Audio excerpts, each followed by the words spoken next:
Quand vous changez votre énergie, vous changez votre vie. Nous allons démontrer le processus puisque le cerveau est essentiellement organisé pour refléter tout ce que vous savez de votre vie. Votre cerveau est un souvenir du passé. C'est un artefact de tout ce que vous avez appris et expérimenté aujourd'hui. Les sentiments et les émotions sont le résultat des expériences. Vous vous souvenez mieux de vos expériences parce que vous pouvez vous souvenir de ce que vous ressentez. Donc, si vous ressentez la même chose tous les jours, cela signifie qu'il ne se passe rien de nouveau dans votre vie. Si ces sentiments sont la source de certaines pensées, les émotions sont le souvenir du passé, et la plupart des gens pensent au passé. Par conséquent, leur biologie est littéralement ancrée dans le passé.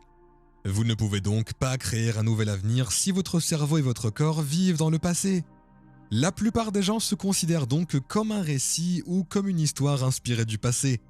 Je suis telle personne, j'ai fait telle chose, je vis à cette époque, je vis dans des endroits, j'ai possédé ces choses, je connais ces gens. Et vous dites « Ah, je connais ces gens, j'ai été dans ces endroits, j'ai fait ces choses ». Et lorsque vous avez une expérience similaire, vous partagez des émotions similaires.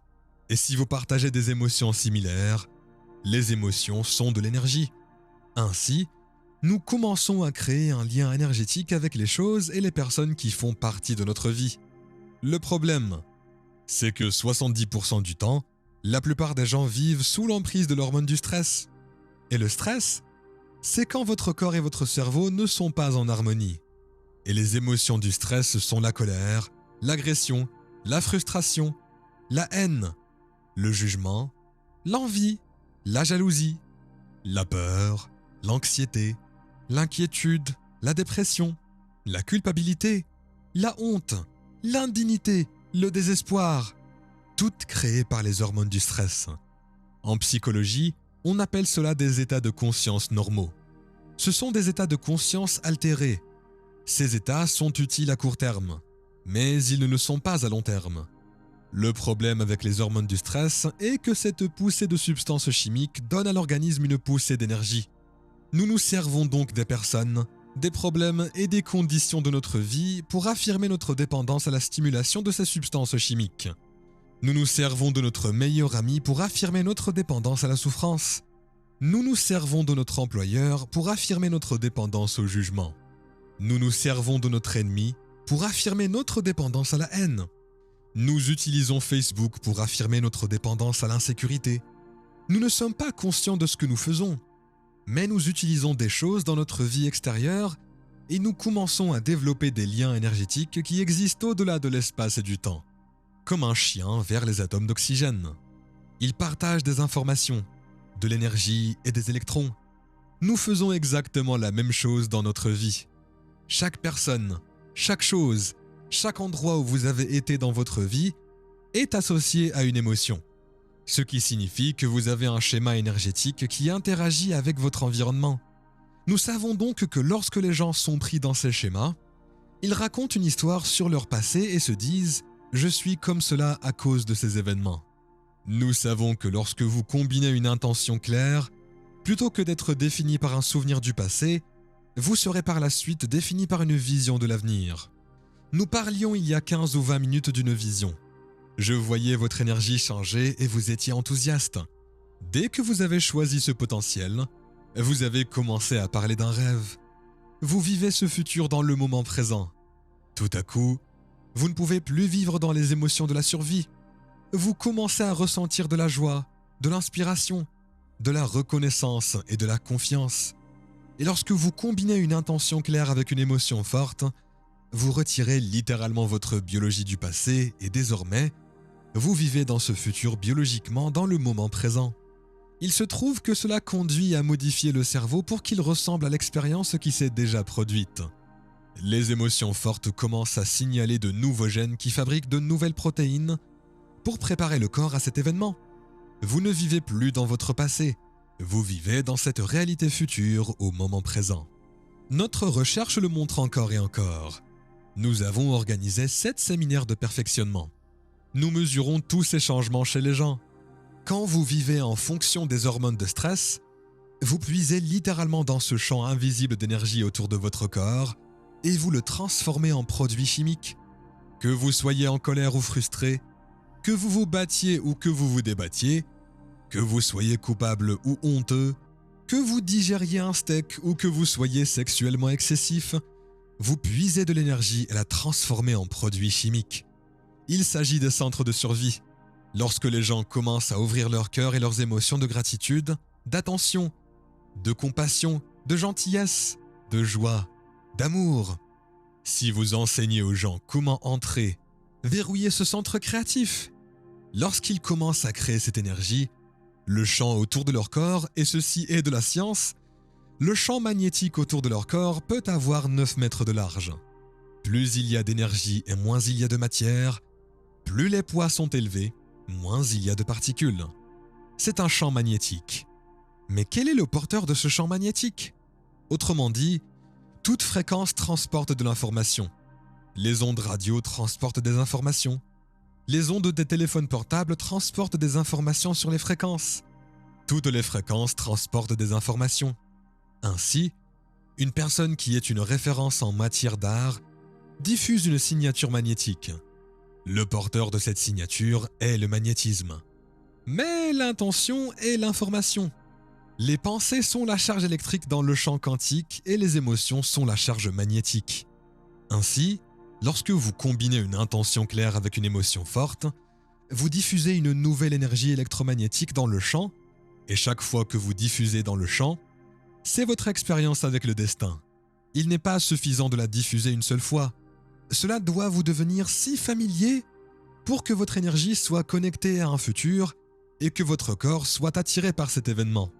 Nous savons à présent que cette intention claire et cette émotion forte commencent à avoir un effet sur la matière, surtout si elles sont répétées. Voici un bon exemple. Je conduisais pour venir ici et j'ai dû passer un coup de fil. J'écris un blog sur ce projet que nous allons réaliser à la fin de l'année avec nos étudiants. Le projet de cohérence globale qui vise à élever l'énergie de la planète tout entière. C'est possible. Eric avait du mal à comprendre la cohérence. Et je lui ai dit, Eric, imaginez que vous jetiez un caillou dans l'eau. Lorsque les gens sont capables d'aller au centre de leur cœur et d'y rester plus longtemps, ils y restent. Plus les vagues s'agitent. Si vous ne restez qu'une seconde et vous ne laissez tomber qu'un caillou, le champ disparaît. Mais si vous êtes capable de jeter ce caillou encore et encore, et si vous êtes capable de maintenir la cohérence du cœur, vous aurez une grande vague qui sortira. Vous pouvez le voir. Mais il s'agit de la vague. Mais quelle est l'information transmise par la vague? Votre intention. Si votre intention est d'être égoïste lorsque vous êtes dans ce centre d'art, vous ne pourrez pas être égoïste dans cet endroit. C'est impossible d'être égoïste. Ces centres sont destinés à se vendre. Si vous êtes plutôt désintéressé, vous voulez contribuer. Vous voulez donner et faire la différence. C'est pourquoi nous avons mené des recherches dans le cadre de nos événements, dans lesquels nous avons réuni 550 personnes dans une salle. Nous avons demandé à 45 ou 50 personnes de se placer devant la salle et de porter des moniteurs de fréquence cardiaque. Lorsque vous êtes frustré et patient, votre cœur bat différemment que lorsque vous êtes amoureux et reconnaissant. Les 500 personnes présentes et le reste du monde se concentrent sur le cœur, développent des émotions fortes, portent leur attention sur le centre et la diffusent dans la signature et dans le champ de l'amour, dans le but de contribuer au bien des personnes assises devant la salle et portant les moniteurs HRP. Exactement à la même heure, au même jour, dans la même méditation, 90% de ces personnes atteignent la cohérence cardiaque en 1 seconde. C'est quelque chose qui se produit dans les phénomènes non locaux. Cela n'arrive pas au hasard. Un mécanisme de verrouillage se met en place. Le champ magnétique est donc l'énergie, mais l'intention est le bien commun des personnes assises devant la salle. À présent, faisons passer le phénomène à une plus grande échelle. Imaginons que des milliers de personnes fassent la même chose pour les habitants de la Syrie, de l'Irak, pour les personnes qui souffrent au Soudan. Et s'il y avait une intention très particulière derrière une émotion centrée sur le cœur? Quel genre d'effet pouvons-nous commencer à observer? Si vous parvenez à changer l'état émotionnel d'une personne par la gratitude, l'inspiration, l'espoir, l'amour, cela veut dire qu'elle acceptera, croira et s'abandonnera aux pensées qui correspondent à cet état émotionnel et elle commencera à programmer son système nerveux autonome dans une pharmacie chimique différente.